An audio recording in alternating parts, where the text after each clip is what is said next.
হাজলে মজলি আসসালামু আলাইকুম ভাইরা, আমাদের জীবনে অনেক ধরনের উদ্দেশ্য আমরা নিয়ে এই পৃথিবীতে বেঁচে থাকি। জীবনের সফলতা অর্জন করার ক্ষেত্রে আমরা বিভিন্ন ধরনের পথ অবলম্বন করে থাকি। হয়তো মনে করি এই রাস্তায় আসলে হয়তো আমার জীবন সুখী হবে, অথবা আবার চিন্তা ভাবনা করি যে এই রাস্তায় থাকলে হয়তো আমার জীবন সুখী হবে। অর্থাৎ কেউ না কেউ ভালো পথে সাইড এক আসে, অন্য সাইড খারাপ পথে তারা বিভিন্ন ধরনের ধ্যান ধারণা চিন্তা ভাবনা করে থাকে। দেখেন ভাইরা, খারাপ এবং ভালো দুইটাই আল্লাহ তাআলা আপনার সামনে দিয়ে দিয়েছে। ভালোটা আপনাকে গ্রহণ করতে হবে, খারাপটা বর্জন করতে হবে, নিষেধ করতে হবে। নিজে তো নিষেধ মানতে হবে এবং অপরজনকেও নিষেধ করতে হবে। দেখেন ভাইরা, একসময় হজরত ওমর ফারুক রাদিয়াল্লাহু আনহু ওনার শাসন আমলে ওই সময় উনি খলিফা ছিলেন। উনি সকালবেলা ফজরের নামাজ পড়ে রাস্তা দিয়ে হাঁটতেছেন। যেতে যেতে একসময় উনি উহুদ পাহাড়ের নিচে দিয়ে যাচ্ছেন। দেখলেন যে একটি মহিলার কান্না আসতেছে, কান্নার কণ্ঠ, কান্নার আওয়াজ উনি শুনতে পাচ্ছেন। উনি আস্তে আস্তে গিয়ে দেখলেন যে একটি মহিলা উহুদ পাহাড়ের নিচে বসে দুই চোখের পানি ছেড়ে দিয়ে কাঁদছে। হযরত ওমর ফারুক রাদিয়াল্লাহু আনহু ওই মহিলাটির পাশে গিয়ে বলেন, মাগো। প্রথমে সালাম দিলেন, তারপর বললেন যে মাগো, কে আপনি? কোথা থেকে এসেছেন? কি নাম? কার কাছে যাবেন বা কি সমস্যা আপনার? আপনি কেন এইখানে দুই চোখের পানি ছেড়ে দিয়ে কাঁদছেন? মহিলাটি বললেন, আপনি কে? বলেন, আমি হচ্ছে হযরত ওমর ফারুক। বলেন, আপনি যদি ওমর ফারুক রাদিয়াল্লাহু আনহু হয়ে থাকেন তাহলে নিঃসন্দেহে আপনি হোসেন রাদিয়াল্লাহু আনহুকে চেনেন, অর্থাৎ নবীর প্রিয়তম কলিজার টুকরা। বলেন, তার কাছে তোমার কি? বলেন, তার আগে বলবো আমি হচ্ছে রোম সরকার, যে বাদশাহ রোমের বর্তমানে, তার মেয়ে। আমি একটু হোসেন রাদিয়াল্লাহু আনহুর কাছে যাব, আমি হোসেন রাদিয়াল্লাহু আনহুর সাথে বিয়ে বসবো, বিয়ে করব, এইটা আমার উদ্দেশ্য। এই জন্য আমি সেই রোম থেকে এই মদিনায় 26 দিন একটানা হেঁটে এসেছি, কিন্তু আমি তাকে চিনি না, তার কাছে কিভাবে যাব? এই জন্য আমি এইখানে কাঁদছি, এইখানে বসে দুই চোখের পানি ছেড়ে দিয়ে কাঁদছি যে আমি তার কাছে কিভাবে পৌঁছবো। আমি তাকে না পেলে আমার জীবনই রাখবো না। হযরত ওমর ফারুক রাদিয়াল্লাহু আনহু বললেন, ঠিক আছে মাগো, কিন্তু তুমি যে হোসেন রাদিয়াল্লাহু আনহুর কাছে যাবে, বিয়ে করবে, কিন্তু হোসেন রাদিয়াল্লাহু আনহু তোমাকে কি গ্রহণ করবে? বলেন, গ্রহণ করবে কিটা সেটা জানি না, আপাতত তার কাছে আমাকে নিয়ে চলো। হযরত ওমর ফারুক রাদিয়াল্লাহু আনহু কী করলেন? এই মহিলাটির কথা শুনে মহিলাটিকে নিয়ে গেলেন হযরত আলী রাদিয়াল্লাহু আনহুর কাছে। আলী রাদিয়াল্লাহু আনহু বললেন, ঠিক আছে, যদি আমার সন্তান হুসাইন রাদিয়াল্লাহু আনহু গ্রহণ করে তাহলে আমার কোনো সমস্যা নাই। এক পর্যায়ে গেলেন, হুসাইন রাদিয়াল্লাহু আনহুকে ডেকে নিয়ে আসলেন, এনে বললেন যে হুসাইন রাদিয়াল্লাহু আনহুকে বললেন যে ওমর ফারুক রাদিয়াল্লাহু আনহু, যে এই মেয়েটি তোমার স্ত্রী হওয়ার জন্য রোম থেকে 26 দিন কষ্ট করে হেঁটে এইখানে চলে এসেছে, সে তোমাকে ভালোবাসে, এখন তুমি কি এটা গ্রহণ করবে? হোসেন রাদিয়াল্লাহু আনহু বললেন যে কোনো সমস্যা নাই, কিন্তু কেন সে আমাকে বিয়ে করবে? আমি তো তাকে চিনি না, সে তো আমার পরিচিত না, তারপরও কেন আমাকে সে গ্রহণ করবে? ঠিক আছে, আমাকে গ্রহণ যদি তুমি করতে চাও তাহলে আমি তোমার কাছে 4টা প্রশ্ন করব। 4টা প্রশ্নের উত্তর যদি তুমি দিতে পারো তাহলে আমার কোনো আপত্তি নেই। আমার পিতা এবং আমার পিতার বন্ধু এইখানে আছে, তাদেরকে সাক্ষী রেখে বললাম, তুমি যদি উত্তর দিতে পারো তাহলে আমি তোমাকে গ্রহণ করব। মেয়েটি বলেন, ঠিক আছে, তাহলে তুমি প্রশ্ন করো। বলেন, 1 নম্বর প্রশ্ন হচ্ছে, তুমি তো রোম সরকারের মেয়ে, রোম বাদশার মেয়ে, কিন্তু রোমে তো এখনও ইসলামের চালু হয় নাই, রোমে তো এখনও ইসলামের সেই পর্যবেক্ষণ হয় নাই, কিন্তু তুমি কেন ইসলামের পথে আসতে চাচ্ছ? কেন আমাকে বিয়ে বসতে চাচ্ছ? কেন আমাকে বিয়ে করবে? এটা আমি জানতে চাই। মেয়েটি বললেন, দেখেন, এক সময় আমার বয়স যখন 6 মাস, আমার দাদা যখন রোমের বাদশা ছিল পারভেজ, সেই সময় একজন এই মদিনা থেকে একজন লোক আমার দাদার কাছে গিয়েছিল। অর্থাৎ আল্লাহ রসুল এক সময় হুযায়ফা রাদিয়াল্লাহু আনহুর কাছে চিঠি দিয়েছিল, এইটা যাও রোমের বাদশাহ পারভেজকে দিও এবং ইসলামের প্রতি তাকে আকৃষ্ট করো, ইসলামের দাওয়াত তার কাছে পৌঁছে দাও। অবশ্য হুযায়ফা রাদিয়াল্লাহু আনহু ওই চিঠিটা বুকে বেঁধে নিয়ে উনি কিন্তু গিয়েছিল যে আল্লাহ রসুলের চিঠি, আল্লাহ রসুলের হাতের চিঠি লেখা, এটা আমি কি পকেটে রাখবো, কোথায় রাখবো? উনি লাস্টে বুকের সাথে বেঁধে, রশি দিয়ে বেঁধে উনি ওই পারভেজ সেই সময় যে রোমের বাদশাহ ছিল তার কাছে গেলেন, গিয়ে চিঠিটা দিলেন, বললেন যে হযরত নবী করিম সাল্লাল্লাহু আলাইহি সাল্লাম, মুহাম্মদ সাল্লাল্লাহু আলাইহি সাল্লাম উনি আপনাকে ইসলামের প্রতি সুসংবাদ জানিয়েছে, ইসলামের ছায়াতলে আপনাকে আসার জন্য আবদার করেছে, এই চিঠিটা দিয়ে দিয়েছে। রোম বাদশাহ কী করলেন, পারভেজ ওই চিঠিটা ছেড়ে দিয়েছিল, 12টা টুকরো করেছিল, 12টা টুকরা করে এরম ফেলে দিয়েছিল।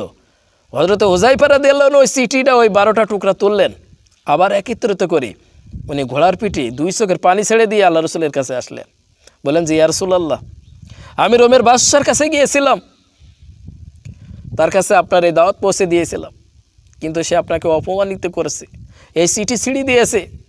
ইয়া রাসূলুল্লাহ, আমি খুব কষ্ট পাচ্ছি, আমি আমার জীবনের চাইতে আমি আপনাকে বেশি ভালোবাসি, আর আপনার হাতের লেখা আপনার চিঠিটা ছিঁড়ে দিয়েছে, কষ্টে বুকের ভিতরে আমি জমা রাখতে পারছি না, এত কষ্ট।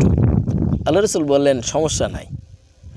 তারপর কি করলেন, পরের দিন ফজরের নামাজের পরে আল্লাহ রসুল বললেন সাহাবীদেরকে সবাই একত্রিত হয়ে বসো।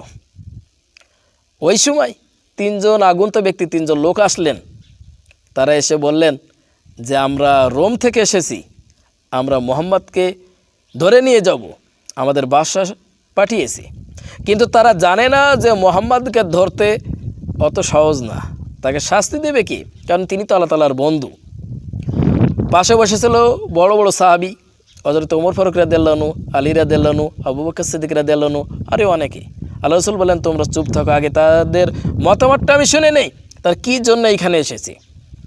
তারা বললেন যে রোম সরকারটা আমাদেরকে পাঠিয়েছে মুহাম্মদকে ধরে নিয়ে যাওয়ার জন্য, মুহাম্মদ যেন ইসলামের বাণী প্রচার না করে, এই উদ্দেশ্যে। আল্লাহ রসুল বললেন তোমাদের রোমের বাদশাহ যে পারভেজ, তার যে সন্তান ছিল, তার যে একটা ছেলে ছিল, সেই ছেলে পারভেজকে 12টা টুকরা করেছে এবং বস্তার ভিতরে ভরে ফেলে দিয়েছে। তারা আশ্চর্য হয়ে গেলেন যে ইয়া রাসূলুল্লাহ, এত দুরস্তারের রাস্তা আপনি কিভাবে বললেন? বলেন যাও তোমরা দেখে এসো। পরবর্তীতে ওই 3 জন পথিক ওরা রোমে গিয়ে দেখলো যে সত্যি আল্লাহ রসুলের কথা সত্য, ওই সময়ের বাদশা পারভেজকে তখন তারা 12টা টুকরা করলো, তার ছেলে বস্তার ভিতরে ভরি দিয়ে তাকে ফেলে দিল। এইখানে কী জন্য হত্যা করলো একটা লম্বা ঘটনা আছে, সেই ঘটনার দিকে এখন আর যাবো না। তা দেখেন পরবর্তীতে ওই 3 পথিক আবার এসে আল্লাহ রসুলের কাছে মুসলমান হয়েছিল। তাহলে এই হচ্ছে ইসলামের কাহিনী। ইসলামের মূল শক্তি আপনার ভিতরে, কলবের ভিতরে যদি থেকে থাকে, তাহলে অবশ্যই তাওহীদি শক্তি যদি আপনার কলবের ভিতরে এসে যায়, তাহলে কিন্তু আপনি ইমানদারে পরিণত হবেন। ওই সময় হুযায়ফা রাদিয়াল্লাহু আনহু বললেন যে ইয়া রাসূলুল্লাহ, তাহলে পারভেজ কি সত্যি 12 টুকরা করেছে? বলেন হ্যাঁ, আমার চিঠিটা পারভেজ 12টা খণ্ড করেছিল, ছিঁড়ে আল্লাহ তাআলা তার বিচার করেছে। আল্লাহ রসুল বলেন হুযায়ফা রাদিয়াল্লাহু আনহু গিয়ে তুমি কি এখন খুশি হও নাই? হুযায়ফা রাদিয়াল্লাহু আনহু বললেন ইয়া রাসূলুল্লাহ, আমি খুশি হব, কিন্তু আল্লাহ তাআলা আমাকে যেন সেই পর্যন্ত হায়াত দান করে আমি আবার যেন ওই রোমে যেতে পারি এবং আপনার এই বাণী যেন সবার কাছে পৌঁছে দিতে পারি। আল্লাহ রসুল হযরত হুযায়ফা রাদিয়াল্লাহু আনহুর জন্য দোয়া করেছিল, চোখের পানি ছেড়ে দিয়ে, আল্লাহ গো, এই হযরত হুযায়ফা রাদিয়াল্লাহু আনহুকে তুমি সেই পর্যন্ত হায়াত দান করো। যাই হোক, লম্বা ঘটনা। এক সময় কী করলেন, এই যে হযরত ওমর ফারুক রাদিয়াল্লাহু আনহুর শাসন আমলে হযরত ওমর ফারুক রাদিয়াল্লাহু আনহু হুযায়ফা রাদিয়াল্লাহু আনহুকে বলেন যাও তুমি রোমে আবার যাও, ওইখানে তুমি দাওয়াত দাও এবং সাথে তুমি 79 জন সাহাবীকে নিয়ে যাও। হযরত হুযায়ফা রাদিয়াল্লাহু আনহু সহ মোট 80 জন সাহাবী ওই পার্শ্বে ওই রোম সরকারের ওইখানে চলে গিয়েছিল। তখন ওই রোমের বাদশা ছিল এই পারভেজের ছেলে, যে পারভেজকে 12 খণ্ড করেছিল কেটে চৌচির করে, এইটি তখন ওইখানে শাসন কার্য করছিল।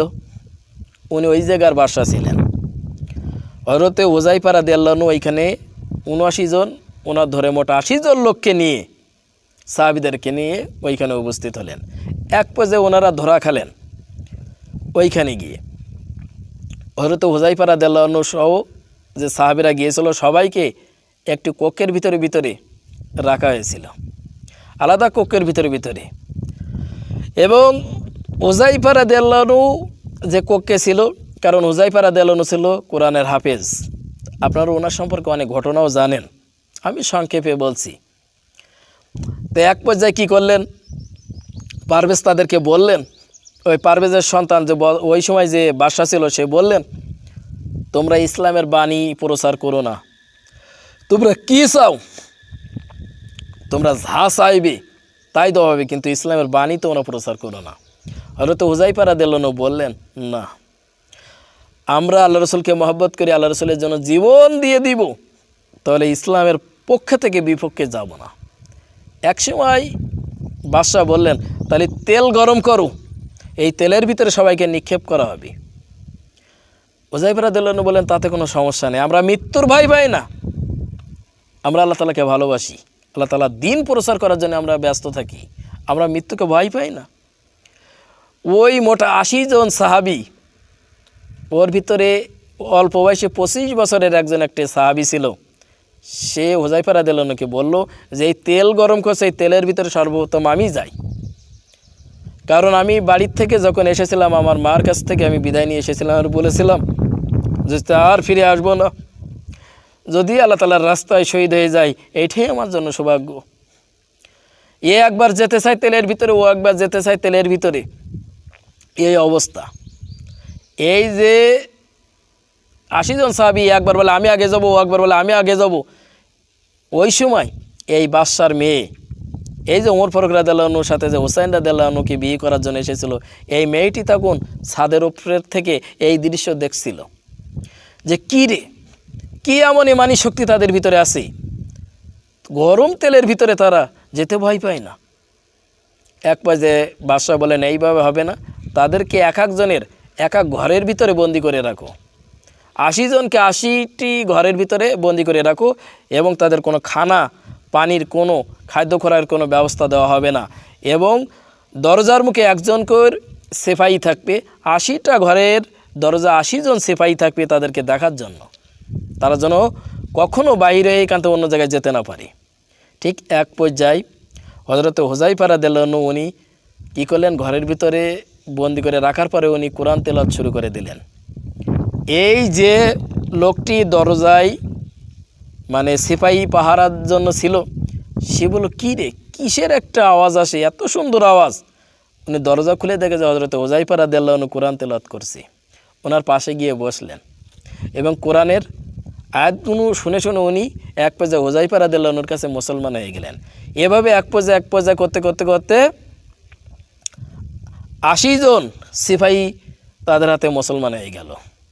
তাহলে এই যে ঘটনা, ইসলামের ভিতরে কি এমন শক্তি, যে শক্তির কারণে বাদশার মেয়ে হুসাইন রাদিয়াল্লাহু আনহুকে বিয়ে করতে আসলেন, কি শক্তির বলে, কোন ইমানি শক্তি তার ভিতরে কাজ করছিল।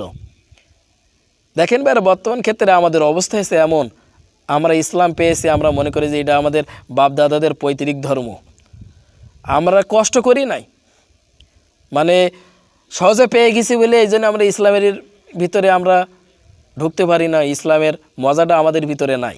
কিন্তু আপনি যদি কষ্ট করে ইসলামকে রক্ষা করার জন্য আপনি জীবন দিয়ে দিতেন, আপনার পুত্র সন্তান আত্মীয়তা, তখন তারা বুঝতো যে ইসলামকে বাঁচানোর জন্য তারা কী কষ্ট করেছে। দেখেন বেড়া, নবীরা প্রথম যুগে হযরত আদম আলাইহিস সালাম থেকে শুরু করে আল্লাহ রসুল পর্যন্ত লক্ষাধিক পয়গম্বর এই পৃথিবীতে আগমন করেছেন। সবার উদ্দেশ্য ছিল ভ্রান্ত মানুষ যারা ভুল পথে চলে, আল্লাহ তাআলা রাস্তা থেকে দূরে সরে গেছে, এক কথায় ক্ষতিগ্রস্ত মানুষ, তাদেরকে সত্যের পথে আহ্বান করার জন্য আল্লাহ তাআলা যুগে যুগে এই নবী এবং রাসূলগণকে পাঠিয়েছেন। তাহলে এইখানে আপনাকে বুঝতে হবে, আপনি জ্ঞানী মানুষ, পণ্ডিত মানুষ, আপনি আপনার মনের ভিতরে ইচ্ছা জাগে না যে যারা অন্যায় কাজ করে, যারা খারাপ কাজ করে তাদেরকে সঠিক রাস্তায় নিয়ে আসি। এটা আপনার জাগে না। শুধু নিজে জানলেই হবে না, অপরকে আপনাকে জানাতে হবে। দেখেন পারে এই যে বিভ্রান্তি মানুষ কারো সত্যের পথে আহ্বান করবে, এই সম্পর্কে আমার অন্য ভিডিও আছে, আপনারা সেইখানে দেখলে মোটামুটি একটা ধারণা পেয়ে যাবেন। আসসালামু আলাইকুম।